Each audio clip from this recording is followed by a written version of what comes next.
Hi friends! Welcome back to my channel.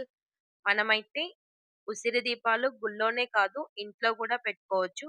అలాగే ఉసిరికాయని cut చేసుకొని, వాటిపైన మనం పువ్వొత్తులతోని దీపం పెట్టుకోవచ్చు. ఆ స్వామివారికి ఉసిరి దీపం అంటే చాలా ఇష్టము. అలాగే వాటి పై పార్ట్ కట్ చేసిన దాని మీద కూడా మనం దీపం పెట్టుకోవచ్చు. ఎందుకంటే అది కూడా ఉసిరికి సంబంధించిందే గదా!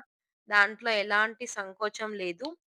అలాగే ఇప్పుడు కొంతమంది ఉసిరికాయల్ని కట్ చేయకుండా దీపం పెట్టాలి అంటున్నారు. మనం గత కొన్ని సంవత్సరాలుగా అయితే ఉసిరికాయని కట్ చేసి దీపం పెడుతున్నాము.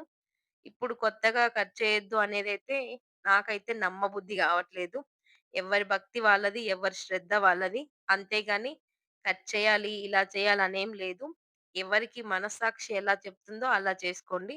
అలాగే మనకి పిండి వత్తులు, పిండి ప్రమిదలు కానీ, ఇంకా కుందులు కానీ, ఉసిరికాయలు గానీ అందుబాటులో లేవు, మనకి సమయం లేదు అనుకున్నప్పుడు జిల్లెడాకు మీద గూడా మనం డైరెక్ట్ పువ్వొత్తులు పెట్టించి వెలిగించుకోవచ్చు. అలాగే ఈ జిల్లెడాకుల్లో స్వామికి చాలా ఇష్టము.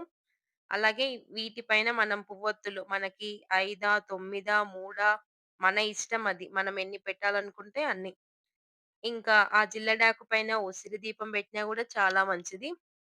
మనము దీపాలు ఎన్ని పెడుతున్నామనేది కాదు. ఎంత శ్రద్ధతో పెడుతున్నామనేదే ముఖ్యము.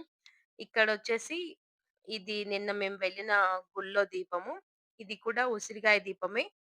మనకి కార్తీక మాసం అంటేనే ధాత్రి. స్పెషల్ అంటే ఇంకా ఉసిరి దీపం అనే చెప్పొచ్చు. ఇది ఉదయం, సాయంత్రము ఇంట్లో పెట్టుకోవచ్చు. దేవాలయంలో పెట్టొచ్చు. మనం బయటికెళ్ళినప్పుడు ఏ టెంపుల్‌కి వెళ్ళినా అక్కడ పెట్టుకోవచ్చు ఉసిరి దీపము. కంపల్సరీ ఉసిరి అనేం లేదు. ఏదైనా పెట్టుకోవచ్చు గానీ, ఉసిరి ఇంకా ప్రత్యేకమైనది. Thank you. Thanks for watching.